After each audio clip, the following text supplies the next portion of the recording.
हमारे श्री पंढरपुर में एक भक्त हुए, उनका नाम था दामाजी पंत। एक राजा के, एक बादशाह के सूबेदार थे। आज की भाषा में कहें तो एक तहसील के रक्षक थे। सोलापुर के पास में एक जगह है, वहां के। एक बार अकाल पड़ा और उस अकाल के कारण लोगों के लिए भोजन की व्यवस्था नहीं थी। धीमे धीमे लोगों की मृत्यु हो रही थी। दामाजी पंत ने जब देखा कि भाई लोगों की मृत्यु हो रही है, बिना अन्न के, बिना सामग्री के भोजन नहीं कर पा रहे। आए दिन दामाजी जैसे ही अपने घर से निकलते थे तो 2-4 शव यात्राएं जा रही होती थी और कोई पूछता था, भैया इनके प्राण कैसे चले गए? बोले भुखमरी के कारण प्राण चले गए। अकाल पड़ा है, खाने को अन्न नहीं है, बादशाह राजा सब अपने भंडार भर रहे हैं, जनता पर, प्रजा पर कोई कृपा कर नहीं रहा है, लोग मर रहे हैं। दामाजी क्या करते थे, अपने घर आते और घर की कुछ सामग्रियां बेच देते, कुछ अन्न इकट्ठा करके और फिर लोगों में बांटते। अपनी पत्नी के आभूषण बेच देते, फिर लोगों में बांट देते। धीरे धीरे करके उन्होंने अपने जितना उनका जीवन की जमा पूंजी थी सब खर्च कर दी। जितना उनसे हो पा रहा था लोगों की सेवा में दे रहे थे। लेकिन एक समय ऐसा आया, श्री दामाजी पंत के पास में अब बेचने के लिए कुछ भी नहीं था। एक घर में कितनी सामग्री होगी? ज्यादा से ज्यादा 2-4 घरों को दे सके इतनी सामग्री थी। लेकिन यहां भुखमरी तो पूरे क्षेत्र में थी, अकाल तो पूरे क्षेत्र में था। तो दामाजी पंत एक दिन रात भर सोचने लगे, क्या करूं मैं, कैसे इन जीवों का कल्याण करूं, कैसे इन लोगों को मरने से बचाऊं। क्योंकि वे एक सूबेदार थे, एक तहसील पूरी, एक जिला पूरा उनके अंदर में ही आता था। तो बादशाह का अन्न कोष, उसकी चाबी उन्हीं के पास ही रहती थी। दामाजी पंत ने अपनी पत्नी को रात में बुलाया और कहा, देवी मेरे मन में एक योजना तो है लोगों के घरों में अन्न पहुंचाने की, लोगों की मृत्यु को टालने की, लोगों को जीवन देने की, पर इस योजना से मेरे प्राण चले जाएंगे। पत्नी घबरा गई, बोले आप कैसी बात कर रहे हैं? ऐसा कुछ भी नहीं करना जिससे आपके प्राण जाएं, मैं कहां जाऊंगी फिर? दामाजी कहने लगे, देवी मेरे एक के प्राण जाएंगे पर लाखों के प्राण बच जाएंगे। और ऐसा भी हो सकता है कि मेरे तो प्राण जाएं, साथ में तुम्हारे भी प्राण ले लिए जाएं। पत्नी बोली, ऐसा क्या विचार कर रहे हैं आप? तब दामाजी बोले, मेरे पास ये अन्न कोष की चाबी है बादशाह की, उसमें इतना अन्न होगा कि अगले 2-3 महीने तक, जब तक वर्षा का समय नहीं आता, जब तक ठाकुर जी की कृपा नहीं होती पृथ्वी पर, तब तक लोग मरेंगे नहीं। इतना तो अन्न होगा, उसको मैं खोल दूंगा, लोगों में बांट दूंगा। और फिर जब बादशाह को पता चलेगा वो मुझे सूली पर चढ़ाएंगे और हो सकता है कि मेरे साथ साथ तुम्हें भी चढ़ा दें। लेकिन मेरे मन में आता है कि अगर मेरे प्राण चले जाएं, लाखों के बच जाएं, तो ये सेवा मैं कर सकता हूं। अब इस बात को सोचिएगा, ऐसी विचारधारा रखने वाला व्यक्ति वो कपटी नहीं हो सकता, उसके चित्त में छल नहीं हो सकता, उसके चित्त में चतुराई नहीं हो सकती। ऐसी बुद्धि वही कर सकता है जिसका चित्त बहुत सरल और निर्मल हो। हम लोग ऐसी विचारधारा वाले नहीं हैं। हम लोगों की विचारधारा विचित्र है। संकट आने पर हम अपनी रक्षा प्रधान मानते हैं, इसलिए हम लोग अब सहज नहीं बचे। हम जो इस काल के लोग हैं, हम में से सहजता, सरलता, निर्मलता निकल चुकी है। इसलिए हमको ज्ञान वैराग्य का आश्रय लेना पड़ेगा अपने कल्याण के लिए। प्राचीन भारत के लोग सरल थे, सहज थे, चतुर नहीं थे, इसलिए भक्ति मात्र उनका कल्याण कर देती थी। दामाजी पंत ने अपनी पत्नी से कहा, मैं अन्न कोष खोल करके लोगों में बंटवा दूं, मेरे प्राण तो जाएंगे पर इतने लोग बच जाएंगे। पत्नी ने कहा, मुझे स्वीकार है, आप कीजिए। और श्री दामाजी पंत ने अन्न कोष का भंडार खोल दिया और राजा बादशाह को पता ना चले, रात रात में पूरे पूरे लोगों से लुटवाया खूब अन्न। इतना अन्न था उस अन्न कोष में कि 1 महीना तक लूटते रहे, फिर भी कम पड़ गया। फिर भी खत्म नहीं हुआ। लोगों के घरों में अन्न चला गया, लोग रोटी सब्जी बना के पाने लगे, भुखमरी बंद होने लगी, लोगों के प्राण जाने बंद हो गए। लेकिन ये खबर जैसी बादशाह को पता चली कि उनसे बिना पूछे दामा पंत ने अन्न कोष खोल दिया। बादशाह ने आज्ञा कर दी, तुरंत बंदी बनाओ, और दामा पंत को पकड़ करके बंदी बना करके सूली पर चढ़ा दो। मुझसे बिना आज्ञा लिए इसने ये किया कैसे? राजा के जो सेना थी उस सेना गई घोड़ों पर बैठ करके। दामा जी को पता था कि एक दिन तो ये होना है, और आज जैसे ही सैनिकों को आते देखा, अपनी पत्नी को मुस्कुरा कर देख करके बोले, देवी अब मुझे आज्ञा दो, अब मुझे जाना होगा। देखो ये सब आ रहे हैं, ये मुझे ले जाने ही आ रहे हैं और मुझे सूली पर चढ़ाएंगे। तुम ध्यान रखना अपना, और अपनी भक्ति तो करना ही, साथ ही मेरा स्मरण करके मेरा भजन की जो क्रिया है उसको भी तुम करती रहना। पत्नी बहुत रोई, दामा जी को बंदी बना लिया, और बंदी बना करके सेना जो थी ले जाने लगी। चलो राजा की आज्ञा है, तुम्हें सूली पर चढ़ाना है। हाथों में हथकड़ी, पैरों में बेड़ियां बांध करके ले जा रहे थे दामा जी को। थोड़ी दूर पर पंढरपुर आया, और पंढरपुर आते ही नेत्र सजल हो गए श्री दामा जी के। और जो सेनापति था उससे कहा, एक अंतिम इच्छा मेरी पूरी कर देंगे आप? बोले क्या?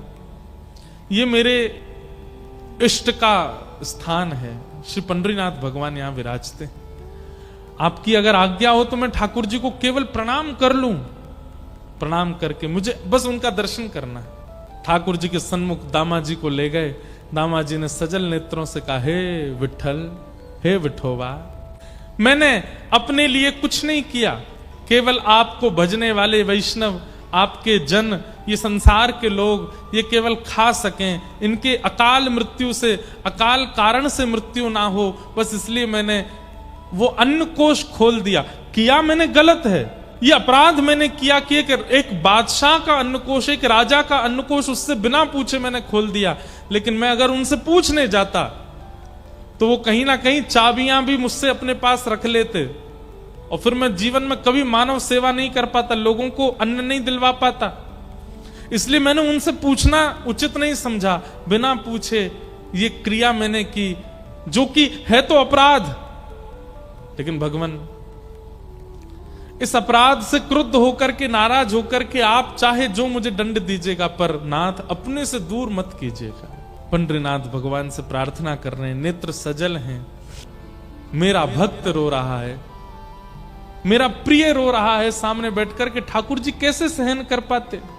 इतने में ही श्री पंढरीनाथ भगवान एक नन्हे से कुमार बालक का रूप धारण किया। सुंदर कटाक्ष नेत्र हैं, सुंदर नासिका है, सुंदर अधर, सुंदर कान, सुंदर हाथ, सुंदर पैर, सुंदर छोटी सी पोशाक पहनी, सिर पर पाग बांधी, और महाराज तैयार होकर के बिल्कुल नटखट से एक नन्हे से कुमार बालक, मतलब लगभग आयु होगी 10-12 वर्ष की, और चाल ऐसी, ढाल ऐसी कि जो देखता है वही न्यौछावर हो जा रहा है। एक बालक का रूप धारण करके बादशाह की सभा में पहुंच गए ठाकुर जी। द्वारपालों ने रोका, कौन हो? केवल तिरछी नजर से उनको देख लिया। नजर से देख करके जो रोकने वाले थे द्वारपाल, वो तो भूल गए इनको पूछना है, करना है, कुछ कहना है। ठाकुर जी बोले, अब बताऊं मैं कौन हूं? द्वारपाल बोले, नहीं नहीं, तुम जो भी हो बस हमारे नेत्रों के आगे ही रहना, दिखते रहो, बहुत अच्छे हो, जाओ भीतर जाओ। ठाकुर जी का सबसे बड़ा बाण यदि कोई है तो वो है उनका रूप। इतना सुंदर बना लेते हैं, इतना सुंदर वेश धारण करके ठाकुर जी जैसे ही पहुंचे राजा की सभा में, बादशाह की सभा में, बादशाह ने पहले तो चाल देखी, चाल देख करके आनंदित हो गया। जबकि स्वभाव ऐसा है कि पहले कितनी दोहरियां हैं, सब पे रोक दिया जाता है लोगों को, लेकिन चाल ढाल रूप इतना सुंदर कि सब रोकना भूल गए उनको। बादशाह भी कहना तो चाह रहा है, सेनापति मंत्री जाके देखो ये कौन है, लेकिन शब्द ही नहीं निकल रहा मुख से। बस मन हो रहा है ये थोड़ा और समीप आए, थोड़ा और समीप आए, थोड़ा और पास आ जाए, थोड़ा और पास आ जाए। ठाकुर जी आके सामने खड़े हो गए। बादशाह ने पूछा, तुम्हारा परिचय कौन हो? बोले मेरे नाम तो अनेक हैं, पर प्यार से सब लोग मुझे विठू विठू बुलाते हैं। क्या नाम है तुम्हारा? बोले विठोबा। विठोबा? हाँ, कितना सुंदर नाम है, जितने सुंदर तुम उतना ही सुंदर तुम्हारा नाम है। कैसे आना हुआ तुम्हारा हमारे यहां? बोले अरे मेरे स्वामी हैं, मैं जिनका दास हूं, मैं जिनका सेवक हूं, ऐसे मेरे स्वामी, मेरे महाराज, मेरे सर्वस्व। कौन? आपके सूबेदार श्री दामाजी पंत, वो मेरे स्वामी हैं। मैं उनके यहां नौकरी करता हूं, मैं उनका सेवक हूं। उनका बहुत सारा धन मेरे पास पड़ा था। मैंने बहुत बार उनसे कहा कि आप आके ले लीजिए, लेकिन वो इतने व्यस्त थे कि वो नहीं आ पाए। इतने उदार, अपना सारा धन मेरे पास छोड़ दिया। पर आज मुझे पता चला कि उनके धन, आपकी किसी सामग्री का उन्होंने प्रयोग किया जिसका धन वो चुका नहीं पाए, आप उनको सूली पे चढ़ा रहे हो। तो मैंने सोचा कि उनका जो बकाया धन है जो मुझ पर है वो मैं आपको दे देता हूं, ताकि उनकी मृत्यु टल जाए। बादशाह बोला बातें तो तुम बहुत अच्छी कर रहे हो, तुम्हारा स्वर भी बहुत मीठा है, देखने में भी बहुत सुंदर हो, लेकिन भैया तुम्हारे जो स्वामी हैं उन्होंने इतना अन्न लिया है कि उसको दामाजी पंत क्या, किसी देश का कोई बहुत बड़ा सेठ भी चाहे तो नहीं भरपाई कर पाएगा। इतना अन्न प्रयोग में लिया उन्होंने, कहां से दोगे इतना धन? बोले आप ले लीजिए, कम पड़े तो बताइएगा। कहां है, लेके आयो? को बैलगाड़ियों में लायो? किस? बोले नहीं, ये रखी पोटली। बादशाह जोर से ऐसा बोले, इस पोटली में लाए? बोले हाँ। चलो निकालो, कितना है हम भी देखें।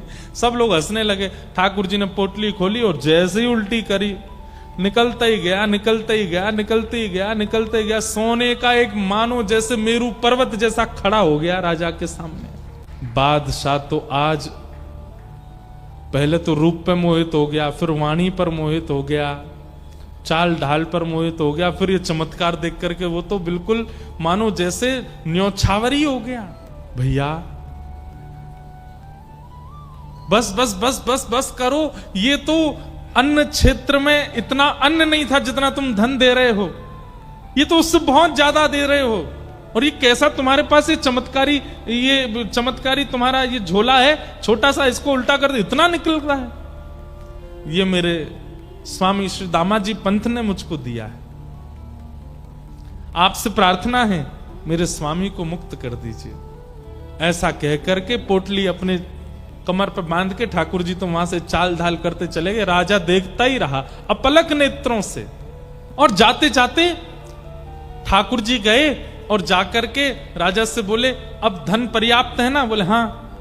अब एक पत्र में लिख दीजिए कि आपने दामाजी पंत ने आपके समस्त अन्य क्षेत्र का धन आपको चुका दिया और आप उनकी मृत्यु जो दंड आप दे रहे हैं उसको आप टालते हैं, अपना हस्ताक्षर करके मोहर लगा दीजिए। और एक पत्र पर सब लिखवा करके मोहर लगा के हस्ताक्षर करवा के ठाकुर जी तो चले गए। बादशाह देखता ही रह गया। दामाजी पंत का नित्य नियम था, गीता जी का पाठ करते थे। आज सूली पर चढ़ना था उनको प्राण त्यागने के लिए। अपने अंतिम समय में अपना नित्य कर्म कर रहे थे, संध्या वंदन करके गीता जी जैसे ही उन्होंने खोली उसमें वो पत्र मिला। पत्र में लिखा था श्री दामाजी पंत ने जितना अन्न प्रयोग किया सबका धन चुका दिया, बादशाह के हस्ताक्षर और नीचे मोहर। गीता जी में वो मिल गया। दामाजी पंत देख करके आश्चर्यचकित हो गए और यहां सब लोग उनको उठाने के लिए, अब ये पत्र किसको दिखाएं, कौन मानेगा? पत्र तो देख लिया, इतने में कुछ लोग आए और राजा ने उनको भेजा था सेना को, और सेना से जाकर के कहा भैया दामाजी पंत की जो मृत्यु के लिए सूली बनाई है ये स्थगित करो। क्यों? बोले इन्होंने सारा धन चुका दिया है और इनका सेवक गया था वहां राजा के यहाँ, बादशाह के यहाँ जाकर के उसने धन चुका दिया है, इनकी अब मृत्यु टल गई है। दामाजी पंत समझ गए, बोले कि ये कोई और नहीं कर सकता। इतना धन कौन देगा अन्न के लिए? आज के युग में कोई और देश का बादशाह भी चाहे तो इतना धन नहीं दे सकता। ये तो मेरे श्री पंडरीनाथ की कृपा है। मृत्यु टल गई, आप दौड़े पंडरीनाथ भगवान का दर्शन करने के लिए। यहां पीछे बादशाह, वो जब से ठाकुर जी दिखे उसको बावड़ा हो गया था, उसको कुछ सुहा ही नहीं रहा था। वो बोला वो तो मिल नहीं रहा, जो आया था कम से कम दामाजी के पास ले जाओ, वो अपने सेवक से मुझे मिलवा दें।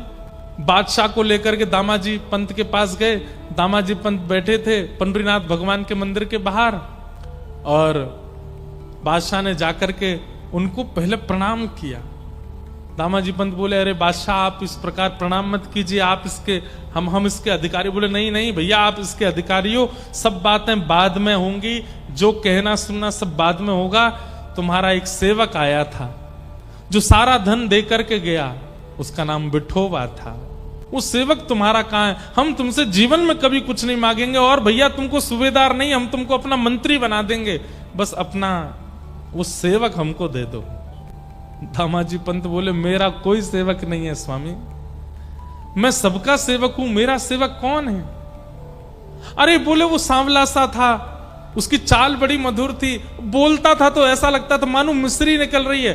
बोलता वो था, मुंह में पानी हमारे आता था। ऐसा पहली बार देखा कि किसी की वाणी सुन के मुंह में पानी आता हो, किसी का दर्शन करके रोम रोम पुलकित होता हो, किसी को देख करके आंखें झपकना भूल जाती हूं।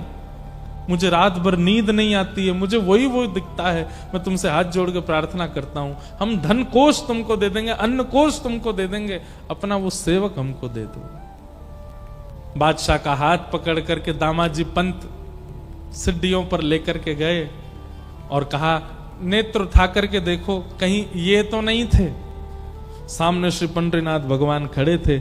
जैसे ही बादशाह ने दृष्टि उठा करके देखा तो बाकी सबको तो वो पंडरीनाथ जी के रूप में दिख रहे थे, पर बादशाह के आगे वो साक्षात जो विठोबा आया था वैसे ही प्रकट हो गए, और प्रकट होकर के वैसे ही नैन मटकाने लगे, वैसे ही मुस्काने लगे, वैसे ही अपने अंगों को हिलाने लगे। बादशाह देख करके उनका मुरीद हो गया, हृदय से लगा लिया। दामाजी पंत ने बोले, भाग्यशाली हो भैया तुमने कोई जप नहीं किया, तप नहीं किया, कोई पुण्य नहीं किया, तुमने साक्षात हमारे परमात्मा का दर्शन कर लिया। तुम्हारे यहां जो विठोबा आए थे यही है, यही पंडरीनाथ ही आए थे। दामाजी पंत ने तो सब छोड़ करके पंढरपुर वास कर लिया। उस बादशाह ने भी नियम बना लिया, हर महीने की एकादशी पर पंढरपुर जाना और श्री पंडरीनाथ जी का दर्शन करना, विठोबा विठोबा कहकर के रोना और नित्य प्रार्थना करना, एक बार वैसी चाल, वैसी ढाल, वैसा रूप दिखा दीजिए ठाकुर जी।